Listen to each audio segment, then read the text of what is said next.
Sir ಹೇಳಿ, ನಿಮ್ಮ ಸಮುದಾಯದ ಪ್ರಮುಖ ನಾಯಕರು ಹರಿಪ್ರಸಾದ್ ಅವರು ಅವರಲ್ಲಿ ಸರಿಯಾಗಿ ನಡೆಸ್ಕೊಳ್ತಾ ಇಲ್ಲ ಅನ್ನೋ ಒಂದು ಮಾತು ಕೇಳಿ ಬರ್ತಾ ಇದೆ ಕಾಂಗ್ರೆಸ್ ಪಕ್ಷದಲ್ಲಿ. ಏನು ಅನಿಸ್ತಾ ಇದೆ ನಿಮ್ಗೆ? ನೋಡಿ, ಈಗ ನಮ್ಮ ಮಾನ್ಯ ಮುಖ್ಯಮಂತ್ರಿಗಳು ಕೂಡ ಅವರು ಕೂಡ ಬೇರೆ ಒಂದು ಪಕ್ಷದಿಂದ ಬಂದು ಇಲ್ಲಿ ಮುಖ್ಯಮಂತ್ರಿಗಳಾಗಿದ್ದಾರೆ. 2 ಸಲ ಮುಖ್ಯಮಂತ್ರಿ ಆದರು, ವಿರೋಧ ಪಕ್ಷ ನಾಯಕರುಗಳಾದರು. ಹಾಗಾಗಿ ಪ್ರತಿಯೊಬ್ಬರೂ ಕೂಡ ಅವರವರ ಹಣೆ ಬರೆ ಎಲ್ಲಿದೆ ಎಂದು ಗೊತ್ತಾಗೋದಿಲ್ಲ. ಇಲ್ಲಿ ಏನಾಗಿದೆ ಅಂದರೆ BK ಹರಿಪ್ರಸಾದ್ ವಿಷಯಕ್ಕೆ ಬಂದಾಗ ಅವರು 49 ವರ್ಷವೇ ಕಾಂಗ್ರೆಸ್ ಪಕ್ಷದಲ್ಲಿ ಇದ್ದಾರೆ. ಎಷ್ಟು ವಯಸ್ಸಾಗಿದೆ ಅವರಿಗೆ? 70 ವಯಸ್ಸಾಗಿದೆ. ಇನ್ನೆಷ್ಟು ವರ್ಷ ರಾಜಕೀಯ ಮಾಡ್ಬೋದು? ಮ್ಯಾಕ್ಸಿಮಮ್ ಒಂದು 10 ವರ್ಷ ಮಾಡ್ಬೋದು. ಹಾಗಾಗಿ ಆ 10 ವರ್ಷದಲ್ಲಿ ಇಷ್ಟೊಂದು ಡಿಗ್ನಿಟಿ ಪರ್ಸನ್, ಅನ್ಕರಪ್ಟೆಡ್ ಮ್ಯಾನ್ ಹಾಗೂ ಯಾವುದೂ ಕಪ್ಪು ಚುಕ್ಕಿ ಇಲ್ಲ ಅಂತ ಇಂಡಿಯನ್ ಪೊಲಿಟಿಕ್ಸಲ್ಲಿ ಇವರು ಕೂಡ ಒಂದು ದೊಡ್ಡ ವ್ಯಕ್ತಿತ್ವ. ಆ ವ್ಯಕ್ತಿತ್ವಕ್ಕೆ ಸಿಗಬೇಕಾದ ಒಂದು ಮಾನ್ಯತೆಯನ್ನೇ ಅವರ ಪಕ್ಷದಲ್ಲಿ ಅವ್ರಿಗೆ ಸಿಗ್ತಾ ಇಲ್ಲ ಅಂತಕ್ಕಂಥದ್ದು. ಎಲ್ಲರೂ ಏನು ಹೇಳ್ತಾರೆ? ಹರಿಪ್ರಸಾದ್ ಅವರು ದುಷ್ಟಾವಂತರು, ಹರಿಪ್ರಸಾದ್ ಪ್ರಾಮಾಣಿಕತೆ. ಇದು ಒಂದೇ ಮಾತು ಹೇಳಿ ಅವ್ರನ್ನೇನು ಮಾಡ್ತಾ ಇದ್ದಾರೆ ಅಂದರೆ ಅವರ ರಾಜಕೀಯ ಭವಿಷ್ಯ ಹಾಳು ಮಾಡ್ತಾ ಇದ್ದಾರೆ. ಹಾಗೆಂದರೆ ಕಾಂಗ್ರೆಸ್ ಪಕ್ಷದಲ್ಲಿದ್ದ ಸಾಕಷ್ಟು ನಾಯಕರುಗಳು, ಕಪಿಲ್ ಸಿಬಲ್ ಆಗಲಿ, KV ಥಾಮಸ್ ಆಗಲಿ, ಗುಲಾಂ ನಬಿ ಆಜಾದ್ ಆಗಲಿ, ಇವರೆಲ್ಲರೂ ಕೂಡ ಕಾಂಗ್ರೆಸ್ ಬಿಟ್ಟು ಬೇರೆ ಪಕ್ಷಕ್ಕೂ ಹೋದರು, ಅಲ್ಲಿ ಮತ್ತು ಉನ್ನತ ಸ್ಥಾನಗಳಿಗೂ ಹೋದರು. ಇಲ್ಲಿ ಹರಿಪ್ರಸಾದ್ ಅವ್ರಿಗೊಂದು MSc ಸ್ಥಾನದಲ್ಲಿ ಇರಬೇಕಾದ ವ್ಯಕ್ತಿತ್ವ ಅಲ್ಲ, ಅವರು ಒಂದು ಮುಖ್ಯಮಂತ್ರಿ ಸ್ಥಾನಕ್ಕೂ ಹೋಗಬೇಕಾದ ವ್ಯಕ್ತಿತ್ವ.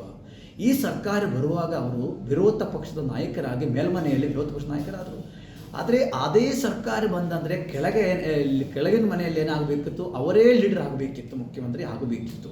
ಆ ಸಮಯದಲ್ಲಿಯೂ ಕೂಡ ಅವರು ಕೇಳಲಿಲ್ಲ, ಸಮಾಜವು ಕೂಡ ಅದ್ರ ಬಗ್ಗೆ ಕೇಳಲಿಲ್ಲ. UPA ಸರ್ಕಾರ ಇದ್ದಾಗ 10 ವರ್ಷವೂ ಕೂಡ ಅವರು ಅಧಿಕಾರದ ಹಿಂದೆ ಹೋಗಿದ್ದವರಲ್ಲ BK ಅವರು. ಆಗಬಹುದಿತ್ತು ಆವಾಗ, ಆದರೆ ಮಾಡಲಿಲ್ಲ. ಆದ್ದರಿಂದ ಈಗ ಅಲ್ಲಿ ಬೇರೆ ಬೇರೆ ಪಕ್ಷಗಳಿಂದ ಬಂದವರಿಗೂ ಸಾಕಷ್ಟು ಮಾನ್ಯತೆ ಸಿಗ್ತಾ ಇದೆ, ಇವ್ರಿಗೆ ಸಿಗಲಿಲ್ಲ ಅಂತ ಬಂದಾಗ ನಾನು ಹೇಳಿದ ಕೆಲವೊಂದು ಕಡೆ ಏನು ಅವ್ರಿಗೆ ಮಾನ್ಯತೆ ಎಲ್ಲಿ ಸಿಗುತ್ತೆ? ಇವತ್ತಿನ ರಾಜಕಾರಣ ಯಾವ ರೀತಿಗೆ ಸಾಗುತ್ತಾ ಇದೆ, ಅದ್ರ ಜೊತೆ ಹೋಗಬೇಕು ಅಂತಕ್ಕಂಥದ್ದು ಇರುತ್ತದೆ. ಹಾಗಾಗಿ ಹರಿಪ್ರಸಾದ್ ಅವರು ಎಲ್ಲಿ ಅವ್ರಿಗೆ ಗೌರವ ಸಿಗುತ್ತೆ, ಇನ್ನೊಂದು 10 ವರ್ಷದಲ್ಲಿ ಎಲ್ಲಿ ಅವ್ರಿಗೆ ಒಳ್ಳೆಯ ರಾಜಕೀಯ ಮಾಡಬಹುದು, ಅಲ್ಲಿ ಹೋಗೋದು ಸೂಕ್ತ. ಅಂದರೆ ನಿಮ್ಮ ಪ್ರಕಾರ ಕಾಂಗ್ರೆಸ್ ಬಿಟ್ಟು ಬೇರೆ ಕಡೆಗೆ ಹೋಗ್ತಾರಂತೀರಿ? ಅಲ್ಲ, ನನ್ನ ಸಲಹೆ, ನನ್ನ ವ್ಯಕ್ತಿಗತ ಅಭಿಪ್ರಾಯ ಏನು, ಅವರ ಎಲ್ಲವನ್ನು ನೋಡಿಕೊಂಡು ಹೇಳ್ತಾ ಇದ್ದೀನಿ ನಾನು. ಆ ವ್ಯಕ್ತಿಯ ಒಂದು ದಿಟ್ಟತನ, ಪ್ರಾಮಾಣಿಕತೆ, ಆ ಪ್ರಾಮಾಣಿಕತೆಗೆ ಇವತ್ತು ಅವ್ರಿಗೆ ಸಿಗ್ತಾ ಇಲ್ಲ, ಗೌರವ ಸಿಗ್ತಾ ಇಲ್ಲ ಅಂತಕ್ಕಂಥ ಎಲ್ಲರಿಗೂ ಗೊತ್ತಿದೆ. ಅದಕ್ಕೆ ಒಂದೇ ಕಾರಣ, ಅವರ ಪ್ರಾಮಾಣಿಕತೆ ತಿಳ್ಕೊಂಡು ಇವರು ಅಲ್ಲೇ ಇಟ್ಟುಬಿಡ್ತಾರೆ. ಅದು ಆಗಬಾರದು. ಇನ್ನು ಅಂಥ ನಾಯಕರನ್ನೇ ನಮ್ಮ ಸಮಾಜದಲ್ಲಿ ಸಿಗೋದು ಬಹಳ ಕಷ್ಟ ಇದೆ. ಹಾಗಾಗಿ ಎಲ್ಲಿ ಅವ್ರಿಗೆ ಸೂಕ್ತ ಸ್ಥಾನಮಾನಗಳನ್ನು ಸಿಗುತ್ತೆ ಅಲ್ಲಿ ಹೋಗೋದು ಬಹಳ ಒಳ್ಳೆಯ ವಿಚಾರ. ಅದು ಎರಡನೇ ಮಾತೇನು. ಎಲ್ಲಿಗೆ ನಿಮ್ಮ?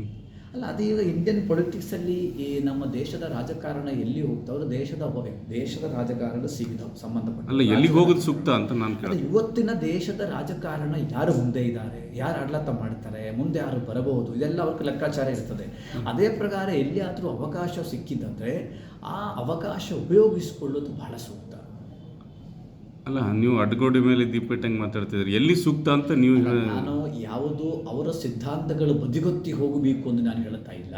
ಆದರೆ ಅವರ ರಾಜಕೀಯ ಇಷ್ಟು ಸುದೀರ್ಘವಾದ ರಾಜಕೀಯಕ್ಕೆ ಒಂದು ಅರ್ಥ ಸಿಗಬೇಕಂದ್ರೆ, ರಾಜಕೀಯ ಅಂದರೆ ಬರೋ ಒಂದು ಸಂಘಟನಾ ಕೆಲಸ ಮಾಡೋದಷ್ಟಲ್ಲ, ಅಧಿಕಾರ ಸ್ಥಾನಕ್ಕೂ ಬರೋದೂ ಕೂಡ ಆ ರಾಜಕೀಯದ ಒಂದು ದಿಟ್ಟತನ ಇರುತ್ತದೆ. ಹಾಗಾಗಿ ಈ ಕಾಂಗ್ರೆಸ್ ಪಕ್ಷದಲ್ಲಿ ಇವತ್ತು ಬೇರೆ ಕಡೆಯಿಂದ ಬಂದವರಲ್ಲಿ ಉನ್ನತವಾದ ಸ್ಥಾನಗಳು ಎಲ್ಲ ಪಡೀತಾ ಇದ್ದಾರೆ.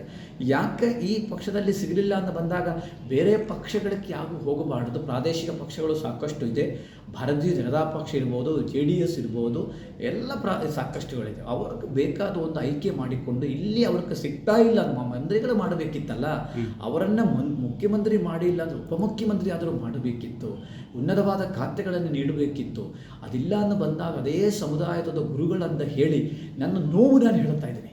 ಅದರ ಅರ್ಥ ಏನು? ಹರಿಪ್ರಸಾದನ ಕರ್ಕೊಂಡು ಬೇರೆ ಕಡೆ ಹೋಗಬೇಕು ಅಂತಲ್ಲ, ನನ್ನ ನೋವು ಪ್ರಸ್ತುತ ರಾಜಕಾರಣದಲ್ಲಿ ಏನಾಗ್ತಾ ಇದೆ ಅಂತಕ್ಕಂಥದ್ದು ನೋಡಿಕೊಂಡು ನಾನು ಹೇಳ್ತಾ ಇದ್ದೀನಿ. ಅನುಕ್ಷಣದ ಸುದ್ದಿಗಳಿಗಾಗಿ ವಿಸ್ತಾರ ನ್ಯೂಸ್ ಯೂಟ್ಯೂಬ್ ಚಾನೆಲ್ ಸಬ್ಸ್ಕ್ರೈಬ್ ಮಾಡಿ. ಹೊಸ ಸುದ್ದಿಗಳ ನೋಟಿಫಿಕೇಶನ್ಗಾಗಿ ಬೆಲ್ ಐಕಾನ್ ಕ್ಲಿಕ್ ಮಾಡಿ. ಲೇಟೆಸ್ಟ್ ಅಪ್ಡೇಟ್ಸ್ಗಾಗಿ www.vistaranews.com ವೆಬ್ಸೈಟ್ಗೆ ವಿಸಿಟ್ ಮಾಡಿ. ಅಂಗೈಯಲ್ಲೇ ಜಗತ್ತಿನ ಸುದ್ದಿ ತಿಳಿಯಲು ವಿಸ್ತಾರ ನ್ಯೂಸ್ ಕನ್ನಡ ಆಪ್ ಡೌನ್ಲೋಡ್ ಮಾಡಿ.